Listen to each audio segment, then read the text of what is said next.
Look, welcome to this explainer. Today, we're going to completely dismantle a myth that you've literally been fed your entire life. You know the one, right? The idea that if you just find your natural gift, that one magic thing you are inherently a genius at, success is just going to effortlessly fall right into your lap. We totally obsess over the prodigy, the natural athlete, the overnight sensation, but honestly, what if relying on raw, natural ability is actually a massive trap? What if achieving truly extraordinary results has almost nothing to do with what you were born with and literally everything to do with what you choose to do today? Get ready, because we are diving into the hard data, the psychology, and the mechanics of wealth building to show you exactly why, over the long haul, discipline beats talent. Every single time. Okay, let's dive into this. Talent is overrated. Sounds kind of controversial, right? But here is the unfiltered, hard truth we really need to confront. Incredibly talented, gifted people, they fail every single day. They just sit on the sidelines of life with all the potential in the world, basically waiting for the perfect moment or that perfect feeling, but they never actually take action. You probably know someone right now, super smart, naturally gifted at something, but they just aren't where they want to be. And that's because talent is basically just a head start in a marathon. Think about it. If you get a massive head start, but you absolutely refuse to actually run the race, the person starting at the very back of the pack who just keeps putting one foot in front of the other, yeah, they are absolutely going to blow right past you. So we kind of need to completely reframe how we look at our own potential here. The real question isn't whether you're talented. Honestly, the question is whether you're consistent. We've got to stop stressing over whether we have the perfect genetics for a sport, or the innate mind for business, or the natural charisma for content creation. That is just the wrong metric. The actual problem we need to solve is how to show up every single day. Success is entirely about laying the groundwork through relentless, stubborn consistency. It's that gritty, unglamorous, everyday effort that actually moves the needle. Which brings us to part one, the myth of talent. To really wrap our heads around why consistency is king, we first have to break down how society gets success completely wrong. We watch these flashy highlight reels of top entrepreneurs, athletes, and artists, and our brains try to make sense of it by saying, well, obviously they must just be uniquely gifted. It's almost like a defense mechanism, you know? Like, if they're just naturally talented, it completely excuses the rest of us from having to put in the grueling work. But guys, it's a total myth. Think about it like this. Talent creates opportunity. Sure, being naturally good at math might get you into the advanced class. Being tall might get you a tryout for the team.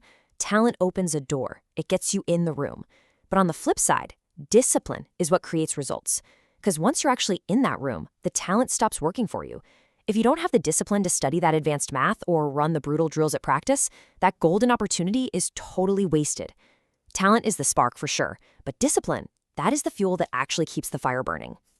And this is exactly why we see talented people fail so often. First off, there's just a straight-up lack of consistency. Naturally gifted folks often coast through the early stages of a skill without really trying. And because of that, they never learn how to endure. Second, quitting when things get hard. Look, eventually, absolutely everyone hits a wall. Psychologists actually call this the gifted child trap.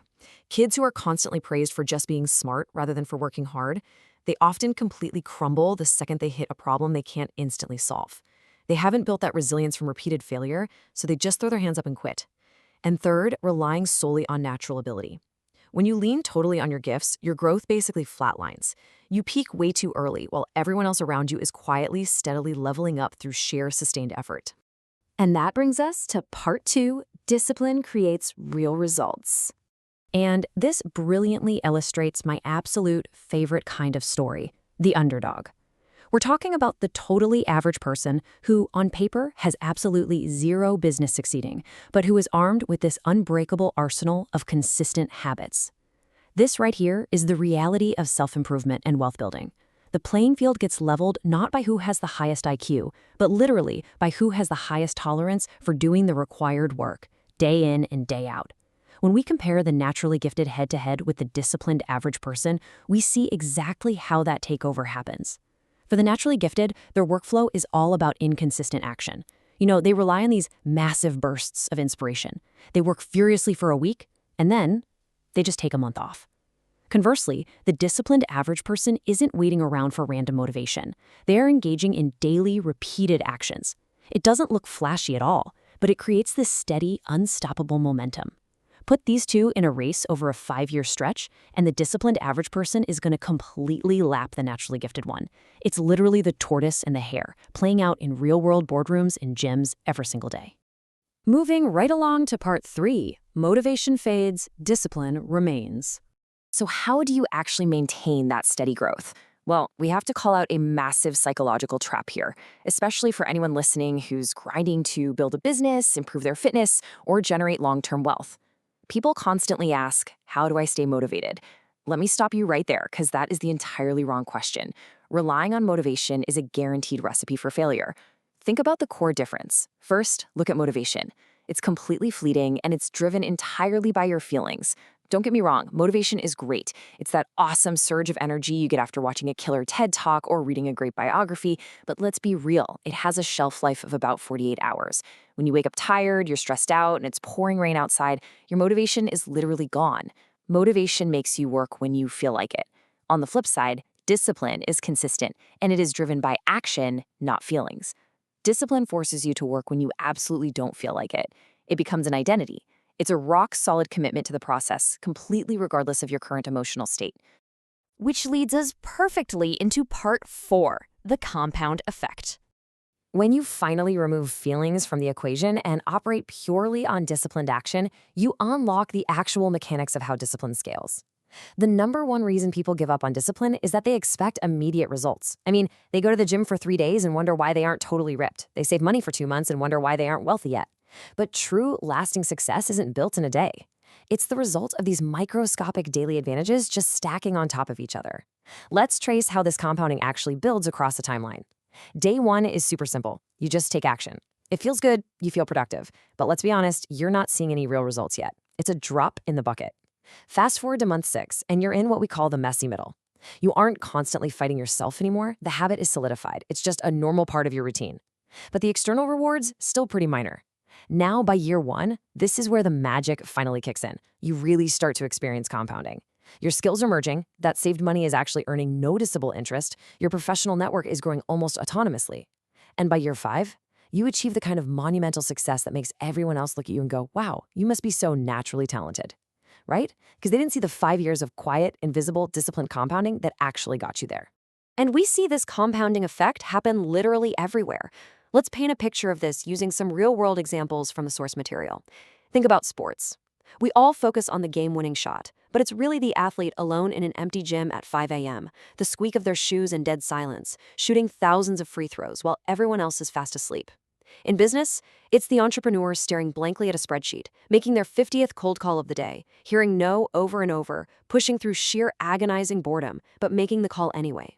In investing, oh man, it is notoriously boring. It's the unbreakable habit of automating a chunk of your income into index funds every single month, totally ignoring the urge to spend it, and letting compound interest do the heavy lifting, while your peers are out buying flashy cars they can't afford.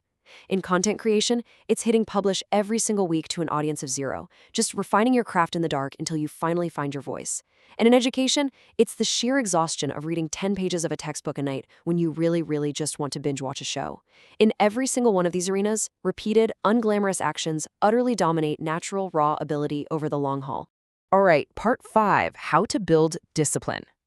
So, we know discipline wins. We know how it compounds. But how do we actually transition from being someone who relies on that fleeting motivation to someone who executes with just ironclad consistency? It really boils down to these 3 highly actionable foundational steps. Step 1, commit to repeated actions over natural ability. Honestly, stop judging yourself on your innate talent. It genuinely does not matter. Judge yourself solely on your daily execution. Step 2, show up every day. You have to make the hurdle so incredibly low that you literally can't say no. It's not about grinding for 10 hours a day, it's about not breaking the chain. Even on your worst, most stressful day, just do one small thing that moves you forward. And step 3, keep working when others quit. The very second you feel resistance, the moment it gets terribly boring or painful, recognize that this is the exact moment your competition is throwing in the towel. Pushing through that friction, that is exactly where you buy your success. Success isn't a lottery ticket, folks. It is built one disciplined action at a time. So the absolutely crucial point to take away from all this is simple. Just let this sink in. Talent might open the door, but discipline determines how far you go. Don't ever let anyone tell you that you can't achieve greatness just because you aren't a quote-unquote natural. The most powerful tool in the world is not genius, it's consistency. Your daily habits, your repeated actions, your absolute refusal to quit, that is the whole shebang. That's what will ultimately define your wealth, your success, and your life. The door might be open, but it's entirely up to you to actually walk through it. Thanks so much for joining me on this explainer. So I want you to ask yourself, when you wake up tomorrow morning and your motivation is completely 100% gone, what action will you choose to take anyway?